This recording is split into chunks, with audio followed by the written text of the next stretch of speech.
Once upon a time, there was a business in a small town, and that business decided to do something with their website homepage. Well, the owner and a few trusted friends and close advisors, they all got around and started brainstorming around the brainstorming table. And one said, I know, right on the homepage, we can't live without a picture of our building. And someone said, that's good. How about a picture of my kids? I'm like, okay, I like this. I like where this is going. And someone said, how about some puppies somewhere? And then someone else came in and they said, you know what? We can't move forward without letting everyone know everything that we can possibly do for them. None of those are the best of ideas. Stay tuned because we're going to break this down and talk about the ingredients behind a winning homepage. Let's go. Alright, so this video is for two types of people. It's for all the people in my email audience, and if you happen to leak in here from YouTube. So let me continue what I started about a month ago. I sent out a video just talking about a pre-launch of a homepage, and this is my own. You're seeing this kind of grow here in front of your eyes if you're a part of my audience here. We talked about in the last video, what is the one thing that I need my prospects to do, my audience to do? Well, it's bar none, I need them to get on my email list. Then and only then, when they are on my email list, I will continue to provide them with value that no one else gets, right? If you're on the list, you will get the cheat sheets and guides that I create. No one else will. Everything that I've crafted in this homepage is about that goal. So there's no navigation at the top because I don't want anyone going anywhere else. Where am I going to send them? There are some blog posts, but that's not what's important. Again, what's most important to me is that I get them into my email audience, and then I can continue to not only, yes, at some point down the road, let's be transparent about it, to sell something to them. I'm going to package. In fact, I'm working on some things right now that I think are awesome. I'm pretty excited about it to launch. But not only that, but to hear back from people. And that's what I've used my email audience for, even up to this point. Ask a question and get some feedback before I go off and making something that I think is awesome and it's really just stupid. And some of you guys might be in the exact same boat where you're trying to build your audience, especially when you're starting up. And it's going to be really important for you to take a few of those first customers, getting your loyal people together. And your loyal people, they've given you money, they've had some kind of transaction, they trust you, and that's going to be great. You want them on your audience and you want to speak to them. Websites are now built in what are called rows. You hear this a lot, so here's some lingo for you. That right there is a row. That's a row. And a row that goes right across the screen.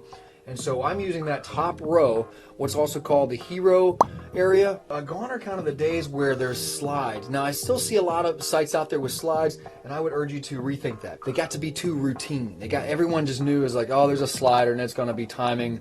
There's like a little ticker, and it's going to be going over to the next slide and the next slide and whatever. I probably can't even read what's on the first one, and they just scroll right down past it. There are a few cases where I would say, okay, all right, I could get down with that. But this right here, it's not a slider. It doesn't slide. This is the slide. This is the hero image. Its mission is to collect opt-ins for my own email audience. So it is the one place where I can provide the most value. This little image of the guide itself, and there should be some psychology there. In fact, I'd kind of like to take that and make it a little blurrier. I want there to be a little curiosity behind that. Now, this is one thing I didn't talk about in the last video. This is the showcase row. Like a lot of traffic on your website, period. First of all, it will go to your homepage, and that traffic will be cold. They will have never heard of you. You're playing this game where you've got to try and say all you can to get as best as you can that person to trust that you are a worthy problem solver for them. This row is all about that. Thinking of your people, thinking of your top people, and instead of absolutely like blasting your site with every single little thing that you can do to generate revenue. And yes, you could say, well, yeah, Drew, those are the ways I serve people. Those are the ways that I show value to people too. But instead of just blasting all that on your homepage, making it very difficult for your traffic to make a decision, like, I don't know exactly where to go. Oh, well, we just put it all on the homepage and they can make up their own decision. They're not going to do that. Their brain is very finicky. So if you give it too many options, it's out. It just bounces out. And even if you're saying good stuff, if you give too many options, especially all at once, I'm cold traffic, remember? You got to think of your categories. All the people, all the traffic that are coming to my homepage, that are coming to my website, they're probably in this place, or this place. Bam, bam, bam. this next section, this next row is is how I've engineered that. You know, no one knows about my town. You hear this a lot of small towners, right? If you're a small towner, you're probably like, how come the locals don't even know about me? I've been here 2 decades. And that might be you. And then a lot of you guys, you have burnout because you have a lot of vision for your community, for your town, and other businesses around you, but they might not. And so you just need to kind of connect with someone that thinks a little more like you. That's what that is there for. And then I have another category for more sales. Let's keep going. The next whole section is not just rows, but it's like a series of rows. So here I go into story mode. Here's what I want to share. It is a story. I'm trying to get people to kind of know, like, and trust me a little bit. It's how I got to this place. And it starts with a kind of a contrarian story where I said, I'm never going to work with this type of person or this type of entrepreneur. I had certain beliefs, and these beliefs were challenged, and then I had to overcome them. So that's what you have wrapped up into a story. It's not about me. It's not about, it is a story, kind of, it's my story, but it's my story of how I got to a place where I wanted to help you. Listen, if there's a lot of text, people aren't going to read it. All right, a lot of block paragraphs I see, a lot of flowery, creative essays that someone, I guess, is trying to get an A on, and that's not going to work on a website. Let me mention something else here in the copy. You can see that it's very spaced out. When you're writing your web copy, keep the copy really broken up.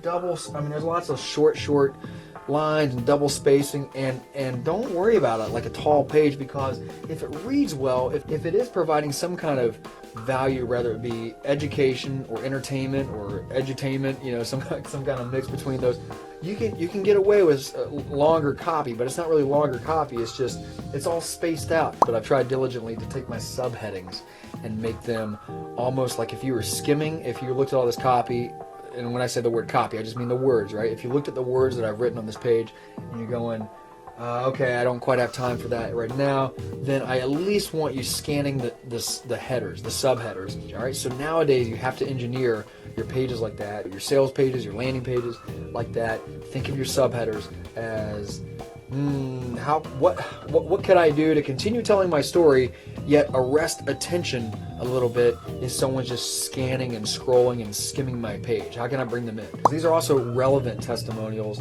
because here's a guy that I think could lend me some credibility. He's written a great book, especially for small business tax deductions.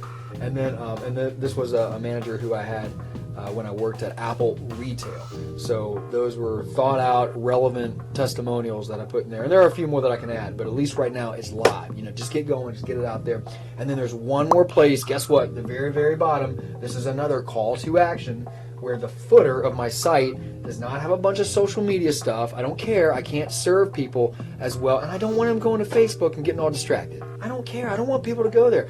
This is the spot. This is where I'm trying to funnel my audience so they can do that one thing. So there you have it. I have 5 clickable areas. I have 5 places on this homepage that someone can click, a user can click, and they get that pop-up box, get instant access to this one-page guide. Giving you an over-the-shoulder look, and I hope that's helped. I hope you've been able to kind of piece together, okay, where's Drew? He shared very transparently with us that he is building his email list. I've kind of plateaued on the email growth strategies right now because I'm preparing for a couple talks that are coming up that I'm very excited. And I'm going to teach this as a presentation.